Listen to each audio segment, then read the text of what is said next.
EIDL grants are finally getting paid. The remainder of your $10,000 EIDL grant is being paid. People who applied in 2020 are getting the remainder of their $10,000 EIDL grant paid. An SBA.gov email will land in your email box or spam folder, check that as well, in which it invites you to prepare to file the documents needed to get the remainder of your $10,000 EIDL grant.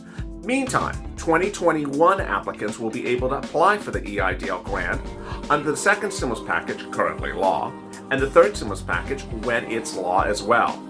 Enjoy this throwback video in which I explain the EIDL grant, the EIDL loan, which is currently live as well, and how to apply and how to get funded. It's one application for both, but make sure you answer the questions appropriately. Enjoy this throwback video on the EIDL.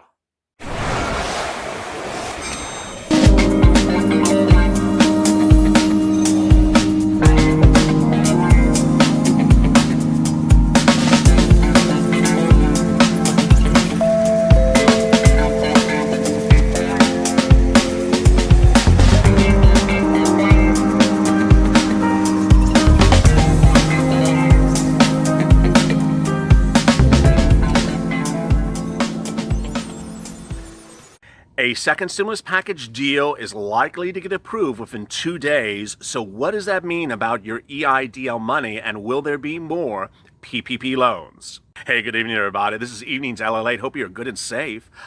This is Tuesday evening with bombshell news right before on this video. LALATE evenings always start at 6:45 with the check and then come to EIDL at 7:15. But the video right before this was, wow, there is now indication that a second stimulus check deal will be formulated within the next 1 to 2 days. Really shocking details. If you haven't watched that video, please do. But what I want to talk about in this video is, what does that mean for EIDL? What does it mean if you have a loan, you want to get a loan, you want to get another loan for another business? And how about PPP? So let me get right to it. There apparently are talks, and apparently there's confirmation that both sides propose a new round of PPP money that apparently would be a little bit more simple, would be additional, would give you additional liquidity. So I know a lot of my EIDL viewers also have PPP, and this is something you need to listen up for. So apparently both the Democrats and the Republicans understand that liquidity and loans are very needed, and they're more needed now than everyone ever thought before. And because of that, apparently when we see the second stimulus package debut, it's like on Broadway or something. When it debuts, it's going to have another round of PPP in it, but done a lot simpler. And it may be devised in a different way. There may or may not be something for EIDL in there. Now, what is very strange is that PPP was not in the HEROES Act, nor was EIDL. But the bill that's going to get passed is the HEROES Act. So apparently they may have modified things. Chuck Schumer, in a quote I delivered minutes ago in the earlier video, said, "We made concessions, they made concessions." What were the concessions? Well, the Republicans were pushing for PPP, more money. I don't know about EIDL. And EIDL sort of seems as that thing that's out there is very confusing, especially as this horrible hurricane has really ravaged the East Coast, now a tropical storm causing a path of destruction. And that destruction is on top of people who've lost their businesses or their businesses were in trouble. And SBA normally loans money for disasters like a tornado or a hurricane like that. So everything is getting a little bit peculiar very quickly for lending instruments.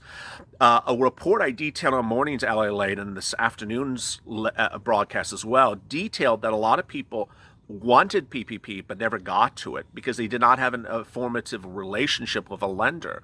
And so apparently there's a lot of you out there. What I need you to know is that PPP and EIDL do sort of work together, that one requires you to disclose the other, that both are instruments through SBA, and that ultimately you need to decide which one is better for you. Now, there is this there is a sort of confusing environment as to how high you can go on an EIDL loan. And I've done this video, I've done it every single day this week about, you want to negotiate the loan higher. And I got to tell you why. Because the overwhelming remarks I'm getting about EIDL in the last week are one of two. One is people who never knew about EIDL. If you never heard about it and you're thinking about getting a loan for what you need, it's sba.gov. And you go to the coronavirus COVID-19 section and you see a streamlined application, you apply right there. Or people who say, hey, I got that loan, but I need more money because I got to survive to next year. And so a lot of people, including the two mentors in the private, if you've never been to the private, it's not an amusement park. It's in the description below. It's a private Instagram account. You go in there and you learn so much information, and you have two mentors that help you, but both the mentors are trying to increase their loans amount because people think that they need more loan money going forward.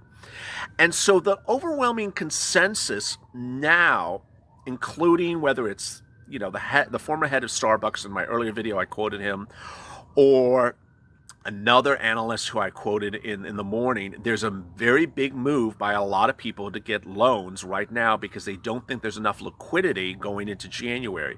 They're concerned their businesses need that extra push to exist. And so if you do need EIDL, if you do need PPP, keep your eyes open.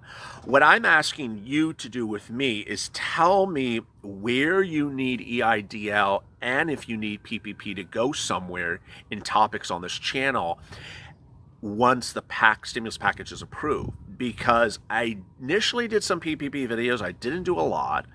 I did a 1,000 and something EIDL videos. They just went, covered absolutely every single thing you could cover with EIDL. And now it's sort of a mixture of this new entry of people trying to get loans, people who are going back with their loans to fix them and get more money. The number of people who are trying to fix existing loans is getting smaller because we've done so many.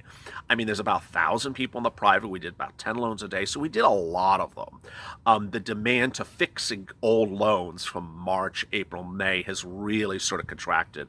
So we are fixing some June applicants now in July. But as you go forward, where is the issue for you? Now, if you're looking to increase your EIDL loan, it's based upon your calculation of your lending amount. So, and that's based upon your 2019 numbers. You look at gross rev minus cost of goods sold divided by 2. It's a calculation that draws from your line 1, your line 2 of your 2019 return. It doesn't matter if you're an EIN, an LLC, an Inc., or an individual. You look at that schedule and you see line 1 will say gross rev, and you see line 2 will say cost of goods sold. And you do the calculation. Here's one question. Someone asked me yesterday, he's like, my cost of goods sold is 0. And it was like an equipment manufacturer. I'm like, okay, that's some strange accounting there. And ultimately, my answer was, hey, if it's 0, you list 0. But SBA may say, why the hell is it 0? It doesn't make sense that 0. A lot of you have strange accounting. And I got to tell you, if you have strange accounting, SBA is going to give you the same look I'm giving you right now. It's like, this accounting is really weird.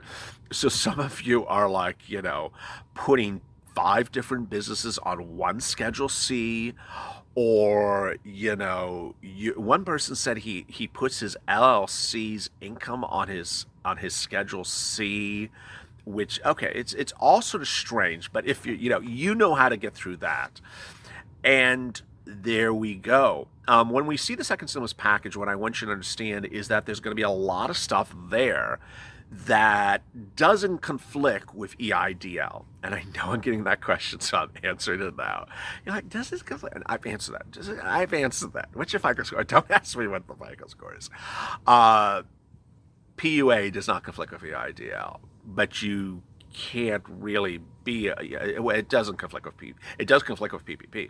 The PUA doesn't conflict with EIDL. FPUC doesn't conflict with EIDL. Stimulus check doesn't conflict with EIDL. Hazard pay doesn't conflict with EIDL. Hazard pay people can be independent contractors. It says it in the hazard pay bill. Now, I gotta tell you, hazard pay could turn into the next EIDL. I've warned the hazard pay viewers. I sense, I just really, it's coming out of my button that keeps on getting unbuttoned that gets 55 comments an hour. It's like hazard pay just feels like it's gonna be the next EIDL. He didn't process it right. The numbers were wrong. The employer didn't do it. The application didn't work. I just sense it's like gonna be the Hot Mess Express is gonna make a left turn at Javita's office and go down Hazard Pay Avenue. I just sense it. Maybe it won't. Maybe it absolutely wonderful. But hazard pay does not conflict with EIDL. So if you're an independent contractor and you're also an essential worker, you can go get some hazard pay. But how you don't apply for it, your employer applies it for it. So I just sense this is all going to go very. It's going to get very complex. It's going to get very complex. Rent eviction moratorium and hazard pay doesn't conflict. This is EIDL, dude. I'm confusing which video we're on. Has rent eviction moratorium and EIDL don't conflict. So if you get rent help, it does not conflict with EIDL. If you get utilities help, it does not conflict with EIDL. If you get a rent eviction moratorium, it does not conflict with EIDL. If you get a loan for a mortgage forbearance, which means they can't foreclose on your home or your apartment building, it does not conflict with EIDL. All these things are sort of important to remember. It's the most important thing to remember. Well, there's two. One, you got to like and subscribe. And this other one is you got to know your Experian Vantage 3.0. Now, which of these agencies are going to use which credit score lending instrument? I don't know.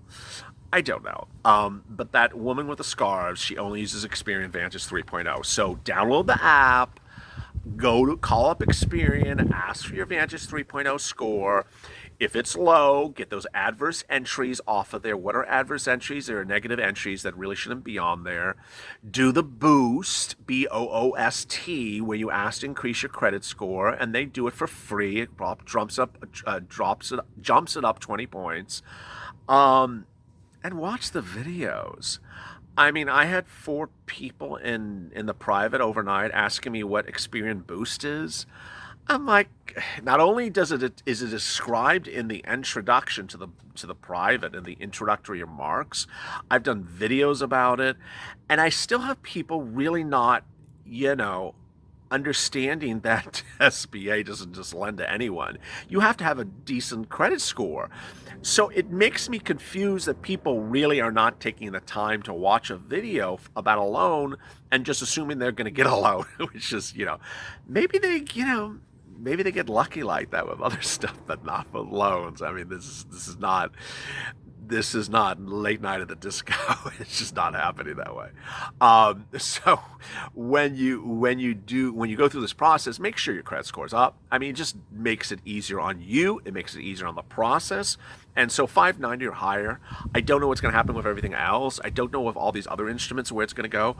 But get that credit score up because you're going to need the credit score up. Just don't be messing around with your credit score in the middle of a pandemic. SBA did those horrible things early on. I reported them where they're hitting people's credit and it was dropping 60 and 100 points. Boy, I remember those videos. I remember those videos back in April and May where people said that SBA hit their credit score 10 times, and I told them to call Experian and get it off. Unfortunately, a lot of those people, moved on, and I don't know where they are, and I never see them in the comments anymore, so I never know what happened to them in getting those things off. But there were those at the time that said, I told them get it off, and they got them off. So you can get those things off. So boy, a lot of stuff. If you want to get a loan, go to sba.gov. Streamline application under COVID-19. If you want to know how to do the application, watch the video from Saturday or Sunday. I go absolutely through actually I did 2 days. I did Saturday and Sunday. Watch the videos. They're short. They're 14 minutes long. Watch the videos and explain to you how to go through the application. If you think you can do it yourself, go for it. You're fine. But if you want to just watch 14, 15 minutes before you do it, even better. And with the videos, you can always hit the closed captioning buttons, that CC, so you can read it on the screen if you're filling out the form you're filling up the form. And finally, like and subscribe. On Sunday, I had asked some help to get us to 130. Incredible. And you did it. Thank you. I mean, we got to 130,000 subscribers on Monday, which is exactly 100 days, which is a record for YouTube. No one has ever seen 130,000 subscribers in 100 days. On Monday, we asked to have you help get us to our next goal, 150,000 subscribers by next Monday, which is 20,000 more. And the good news is we already got 7,000, almost 8,000, and we're on Tuesday, so we're moving really fast. So if you haven't, go to the front of this channel, and where you see a subscribe button, hit the subscribe button. Next to it is a bell. Hit that bell, because what happens is that if you are interested in knowing when the check is approved and how I'm going to get the check and what I got to do the check, you need to stay in tune, and I want you to stay in tune. And so that will give you an alert every time we send out a message to say, hey, the video's coming up, the video's coming out. It's a great way to stay together, stay informed, stay educated, and stay at LA for more.